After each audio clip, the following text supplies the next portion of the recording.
वंदे मातरम दोस्तों, मैं हूं आजाद प्रभाकर।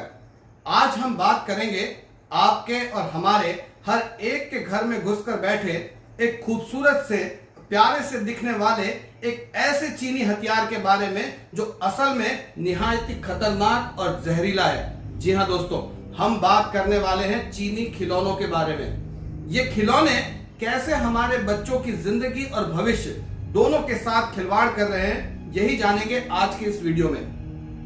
हम भारतीयों को अक्सर बातों को भूल जाने की बड़ी खराब बीमारी होती है। अब हमने खबरों में सुना है कि लद्दाख में चीन एलएसी पर पीछे हट गया है, डिसएंगेजमेंट चालू है। तो फिर हो सकता है धीरे धीरे बाइकॉट चाइना का जो नारा हम लोगों ने मिलकर लगाया था, इसे भी हम लोग धीरे धीरे भूल जाएं। पर आज मैं आपको चीन के उस खतरनाक खेल के बारे में बताने जा रहा हूं जो कि ना सिर्फ आपको खुद याद रखना है बल्कि हर बच्चे के माँ बाप, अपने रिश्तेदार, दोस्तों, पड़ोसियों, इन सभी को समझाना भी है। भारत के खिलौना बाजार में लगभग 85 से 90% तक चीनी खिलौने भरे हुए हैं। और आप जब अपने बच्चे के साथ बाजार या किसी मॉल में जाते हैं तो आकर्षक चीनी खिलौने बच्चों का मन तुरंत आकर्षित कर लेते हैं और बच्चा मचल जाता है। बच्चा जिद करने लगता है कि मम्मी मम्मी, पापा पापा, मुझे यही खिलौना चाहिए, मुझे अभी चाहिए। और इन खिलौनों की कीमत भी कोई बहुत ज्यादा नहीं होती। तो आप सोचते हैं 100-500 रुपए की तो बात है, अपने बच्चे की खुशी के लिए वो खिलौना आप अपने बच्चे को दिला देते हैं। बच्चा भी खुश, आप भी खुश। पर ये बच्चा इस खिलौने से सिर्फ खेलता नहीं है। कुछ बच्चे उन्हें मुंह में लेते हैं, उसे चूसते हैं, कुछ चूमते हैं। ये बच्चे इन खिलौनों से बार बार अपने आंख, नाक, मुंह के संपर्क में आते हैं। पर बच्चे को खिलौना दिलाते वक्त आप ये नहीं जानते होते हैं कि ये खिलौना बना कैसे है। इसमें फूड ग्रेड प्लास्टिक का इस्तेमाल हुआ है या थर्ड ग्रेड रिसाइकल्ड प्लास्टिक का इस्तेमाल हुआ है। ये इको फ्रेंडली पेंट से पेंट किया गया है या घातक लीड केमिकल वाले पेंट से पेंट किया गया है। वह खिलौना उस बच्चे की उम्र के लिए सही है या नहीं। क्या आपने कभी खिलौने के पैकेट के ऊपर बने हुए सिंबल्स के मीनिंग्स को भी समझने की कोशिश की है? जी नहीं, हम में से कोई भी यह नहीं करता और इसका खामियाजा हमारे बच्चों को चुकाना पड़ता है। मगर आज के इस वीडियो में मैं आपको हर बात बड़ी बारीकी से समझाऊंगा। सुरक्षित खिलौनों को कैसे पहचानना है, कैसे चुनना है, यह भी मैं आपको इस वीडियो के आखिर में बताने वाला हूं। तो दोस्तों, चीन पूरी दुनिया में खिलौनों का सबसे बड़ा उत्पादक भी है और बाजार भी है। हर साल लगभग 3 लाख करोड़ रुपए के खिलौने चीन बेचता है। इसमें से 1 लाख करोड़ के खिलौने तो केवल अपने घरेलू मार्केट में बेचता है और 2 लाख करोड़ के खिलौने वो दुनिया भर में निर्यात करता है। भारत में भी हर साल लगभग 10,000 करोड़ रुपए के खिलौने चीन से आते हैं। पर यहां बात सिर्फ पैसों की, मेड इन चाइना की या मेड इन इंडिया की नहीं है। चीनी खिलौनों की गुणवत्ता और बच्चों के स्वास्थ्य पर उसका असर, इस पर सारी दुनिया में सवाल उठाए जा रहे हैं। यूरोप और दुनिया के कई पश्चिमी देशों ने तो अपने खिलौनों की गुणवत्ता को लेकर मानदंड काफी सख्त कर दिए हैं और आए दिन चीनी खिलौनों के अरबों रुपए के कंसाइनमेंट वहां से जांच के बाद घातक पाए जाते हैं और लौटा दिए जाते हैं। आपको पता होगा, बच्चों के कई खिलौने बड़े सॉफ्ट से, फ्लेक्सिबल से लगते हैं, जैसे कि ये प्यारा सा दिखने वाला डक, बच्चों की पसंदीदा डॉल्स, एनिमल्स के प्रोटोटाइप्स। पर क्या आप जानते हैं, प्लास्टिक को नरम और लचीला बनाने के लिए, ताकि उसे किसी भी रूप में ढाला जा सके, पैथलेट्स नाम के घातक केमिकल का इस्तेमाल किया जाता है। और जब इस पैथलेट्स की मात्रा तय सीमा से ज्यादा होती है तो ये पैथलेट्स बच्चों के हार्मोन्स में बदलाव करते हैं। ये बच्चों की रिप्रोडक्शन कैपेसिटी को भी फ्यूचर में अफेक्ट कर सकते हैं। छोटे से छोटे बच्चों में अस्थमा, दिमागी बीमारियां, मोटापा, थुलथुलापन, दिल की बीमारी और यहां तक कि कैंसर के लिए भी ये पैथलेट्स का घटक जिम्मेदार माना जाता है। साल 2019 के आखिर में यूरोप के इन्वायरमेंटल ब्यूरो की जांच के बाद 248 मॉडल्स के करोड़ों खिलौनों की बिक्री पर यूरोप में प्रतिबंध लगा दिया गया। इनमें से 222 प्रकार के खिलौनों में घातक रसायनों की, केमिकल्स की मात्रा खतरे के स्तर से ऊपर पाई गई। और जानते हैं, इन 222 में से 219 खिलौने मेड इन चाइना थे। इनमें से 127 प्रकार के खिलौनों में पैथलेट्स की मात्रा अत्यधिक होने की वजह से उन्हें बैन किया गया था। एक खिलौना तो ऐसा था जिसमें पैथलेट्स की मात्रा 43% थी दोस्तों, और वह एक हैलोवीन का मास्क था जिसे चेहरे पे पहना जाता है, जो आंख, नाक, मुंह के सीधे संपर्क में आता है। ऐसा ही एक और गंभीर खतरे वाला खिलौना जो यूरोप में आइडेंटिफाई किया गया, वो था बच्चों की डॉक्टर किट, जिसे बच्चे शरीर पर हर जगह स्पर्श करते हैं, जिससे अक्सर बच्चे घर में डॉक्टर डॉक्टर खेलते हैं। इनमें से कुछ खिलौने तो रेटलर या टीचर कैटेगरी में आते हैं, जिन्हें 3 साल से कम उम्र के बच्चों को जब दांत आते हैं तो उन्हें चूसने के लिए दिया जाता है। तो सोचिए इनका इफेक्ट क्या हो सकता है। भारत में क्वालिटी काउंसिल ऑफ इंडिया, जो कि खिलौनों की गुणवत्ता की जांच करती है, उसने दिल्ली एनसीआर की दुकानों से चीन के बने जिन खिलौनों के सैंपल्स उठाए, उसमें से 67% यानी कि 67% खिलौने भारतीय गुणवत्ता के पैमानों पर फेल हो गए। ज्यादातर भारतीय खिलौना व्यापार चीन के बाजारों से आए अनब्रांडेड और सस्ते इंपोर्ट किए हुए खिलौनों से भरा हुआ है।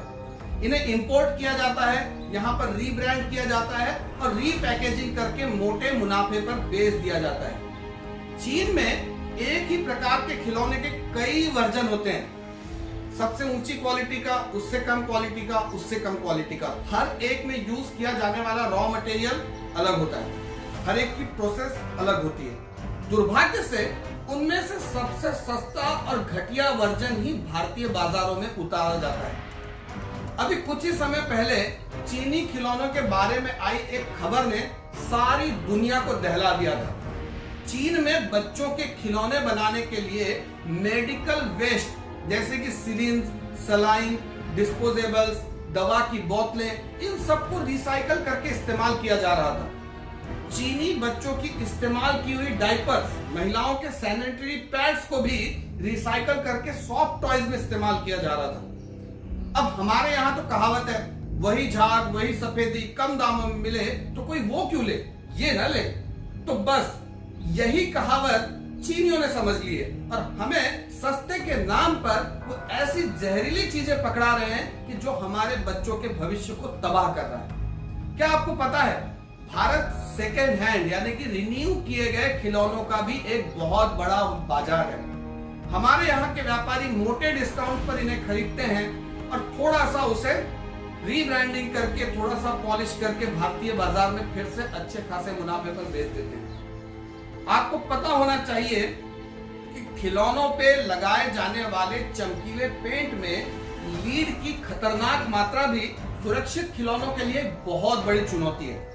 भारतीय बाजार में मिलने वाले 1/3 खिलौनों में लीड की मात्रा खतरनाक से अधिक पाई गई है। चाइनीज फैक्ट्रियों में तो खिलौनों को लीड पेंट से ही कोट किया जाता है और इसकी सुरक्षित मात्रा, जो कि अंतरराष्ट्रीय मानक 25 से 30 मिलीग्राम है, चाइना ने अपने स्थानिक स्तर पर इसकी प्रमाण मात्रा को 80 मिलीग्राम रखा है। फिर भी चीनी खिलौनों में जब हम ये मात्रा चेक करते हैं तो पाया जाता है कि 200 मिलीग्राम से भी ज्यादा है। और ये लीड क्या करता है, अगर खिलौनों में लीड की मात्रा तय सीमा से ज्यादा है तो ये आपके बच्चों की ग्रोथ को प्रभावित कर सकता है, उसे रोक सकता है, बच्चों के सीखने और समझने की क्षमताओं को प्रभावित कर सकता है, उस बच्चे को चिड़चिड़ा बना सकता है, भूख न लगना, वजन घटना, हमेशा थका हुआ है, गलापन महसूस करना, पेट में ऐंठन होना, दर्द होना, उल्टी होना, ये सारे लीड पॉइजनिंग के परिणाम हैं जो आपके बच्चों में हो सकते हैं।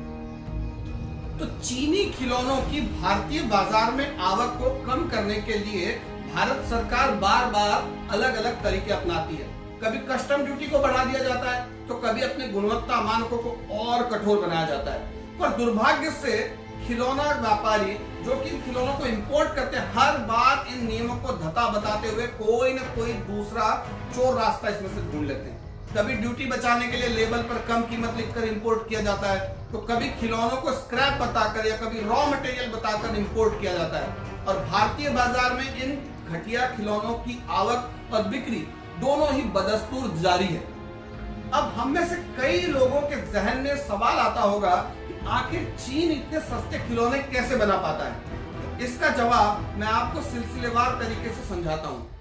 सबसे पहली बात, चीन की खिलौना कंपनियां रिसर्च और डेवलपमेंट पर बिल्कुल खर्च नहीं करती। जब भी कोई बड़ी अंतर्राष्ट्रीय कंपनी अपना कोई नया खिलौना बाजार में उतारती है तो वो उस पर सारा रिसर्च डेवलपमेंट कर चुकी होती है। और चीन की मैन्युफैक्चरर्स को क्या करना होता है, उन्हें सिर्फ उसकी उठाकर नकल करनी होती है। कॉपीराइट और पेटेंट जैसे नियम चीन की तानाशाही व्यवस्था में केवल मजाक बनकर रह गए हैं। उसके बाद दूसरा मुद्दा कि चीन अपने खिलौनों में जो रॉ मटेरियल यूज करता है वह सिर्फ अपनी कॉस्ट को ध्यान में रखकर किया जाता है। पर्यावरण और स्वास्थ्य जैसे मानकों पर कभी चीन की प्रोडक्शन प्रोसेस में ध्यान नहीं दिया जाता। जैसा कि मैंने आपको मेडिकल वेस्ट और सैनिटरी पैड्स के खिलौनों में इस्तेमाल के बारे में बताया था। और तीसरी बात यह है कि चीन इंडस्ट्रियल क्लस्टर पर काम करता है, जैसे कि पूरा शहर का शहर एक ही प्रकार के उत्पादन में और उसके पार्ट्स के उत्पादन में लगा होता है। चीन में चेंगाई नाम का एक शहर सिर्फ खिलौनों के निर्माण के लिए जाना जाता है। खिलौनों के सभी पार्ट्स भी वहीं प्रोड्यूस होते हैं। वहां का लेबर भी इसके अंदर में हाईली स्किल्ड हो चुका है। तो इस वजह से कीमतों को कम रखने में चीन को मदद मिलती है। और चौथा और सबसे महत्वपूर्ण मुद्दा यह है कि चीन मार्केट सेगमेंटेशन और प्रोडक्ट डिजाइनिंग इनके मामले में सबसे शातिर है। जहां चीन अमेरिका और यूरोप जैसे प्रगत देशों को भी खिलौने बनाकर निर्यात करता है, तो वहीं भारत जैसे विकासशील और अफ्रीका के कई अविकसित देशों के लिए भी चीन खिलौने बनाता है। और हर बाजार के लिए अलग अलग गुणवत्ता का अलग अलग रॉ मटेरियल वाला खिलौना बनाने में चीन ने महारत हासिल कर रखी है। तो अब आप समझ गए होंगे कि किस तरह चीनी खिलौने हमारे आने वाली पीढ़ी को कमजोर बना रहे हैं, उन्हें बीमार बना रहे हैं। इन खिलौनों में गुणवत्ता का सवाल तो भारतीय मैन्युफैक्चरर के साथ भी आ सकता है, पर कम से कम अगर भारतीय मैन्युफैक्चरर को आप किसी चीज के लिए जिम्मेदार ठहराना चाहते हैं तो आप कानून का सहारा ले सकते हैं।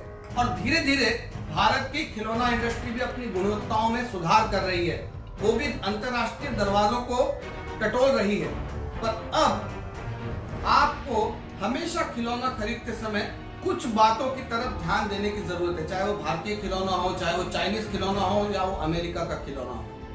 तो हम खिलौनों के ऊपर बने सिंबल्स को कैसे समझना है, इसे आप जानेंगे।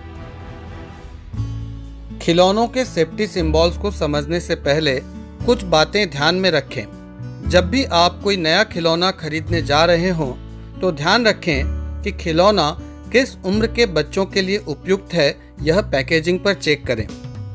खरीदने से पहले खिलौने को फिजिकली एग्जामिन करें और कहीं कोई टूट फूट, खुला पुर्जा या कोई उखड़ा हुआ पेंट तो नहीं है, यह ध्यान दें। जिन खिलौनों में लूज मैग्नेट या छोटे छोटे अलग होने वाले हिस्से हों, उसे बच्चों के द्वारा गिटकने की संभावना अधिक होती है। ऐसे खिलौनों को हम ना ही लें तो बेहतर है। खिलौनों में अगर नोकदार या धारदार हिस्से हैं तो बेहतर है ऐसे खिलौनों को टाल दें। हमेशा मजबूत और अच्छी गुणवत्ता वाला खिलौना ही खरीदें। काम चलाऊ खिलौने बच्चों को नुकसान पहुंचा सकते हैं। जिन खिलौनों की रस्सी, रिबन या कोई चीज उससे लटक रही हो, ऐसे खिलौनों की उन लटके हुए हिस्सों को बच्चे आदतन मुंह में डाल सकते हैं। इस बात का ध्यान रखें। अब बात करते हैं सेफ्टी सिंबल्स की। यह है ISO 8124। यह सुरक्षित खिलौनों का एक अंतर्राष्ट्रीय मानक है जो 14 साल से कम उम्र के बच्चों के खिलौनों को गुणवत्ता के कठोर मापदंडों पर खरा उतरने के बाद ही दिया जाता है। ये ISI मार्क है, इसे तो आप सभी पहचानते होंगे। भारत में ब्यूरो ऑफ इंडियन स्टैंडर्ड खिलौनों के लिए ISI मार्क IS 9873 के तहत प्रदान करती है और यह मानक बाहर देशों से आयात किए गए खिलौनों के लिए भी मैंडेटरी है। इलेक्ट्रॉनिक खिलौनों के लिए IS 1564 मानक के तहत प्रमाणीकरण भारत में किया जाता है। ये है ASTM सर्टिफिकेशन, एक अंतर्राष्ट्रीय मानक है जो कि खिलौनों को बच्चों के लिए हर तरीके से सुरक्षित होने की स्थिति में ही प्रदान किया जाता है। यह है CE सर्टिफिकेशन। यह एक यूरोपीय सर्टिफिकेशन है जिसमें खिलौनों में रसायन या केमिकल की मात्रा सुरक्षित स्तर से नीचे है, यह दर्शाने के लिए यह प्रमाणीकरण दिया जाता है। 0 to 3 क्रॉस सिंबल। यह सिंबल आपने कई खिलौनों पर देखा होगा। ये उन खिलौनों पे लगा होता है जो 0 से 3 साल यानी कि 3 साल से कम उम्र के बच्चों के लिए उपयुक्त नहीं होते। Choking hazard symbol. ये उन खिलौनों पर होता है जिनके छोटे हिस्से या पार्ट्स बच्चों के द्वारा गिटकने का और उसके द्वारा नुकसान होने की संभावना होती है। के अलावा भी ज्वलनशीलता, इलेक्ट्रिक करंट, रिसाइकलिंग से जुड़े कुछ अन्य सिंबल्स भी खिलौनों पर होते हैं। इन्हें देख समझकर आप सही खिलौने का चुनाव कर सकते हैं।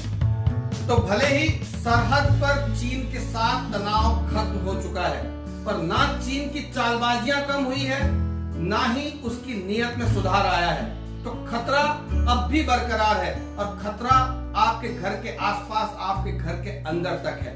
इसीलिए चीन के इस खतरे से सावधानी और जागरूकता, यही हमारा उपाय है, यही हमारा हथियार है। उम्मीद करता हूँ चीन के खिलौनों के बारे में आपको जागरूक कराने के लिए बनाया गया मेरा ये वीडियो आपको जरूर पसंद आया होगा। इस वीडियो को ज्यादा से ज्यादा लोगों तक पहुंचाइए ताकि भारत चीन की इस चाल को समझ पाए। मैं आजाद प्रभाकर आपसे फिर मिलूंगा ऐसे ही किसी महत्वपूर्ण विषय पे जानकारी के साथ। वंदे मातरम।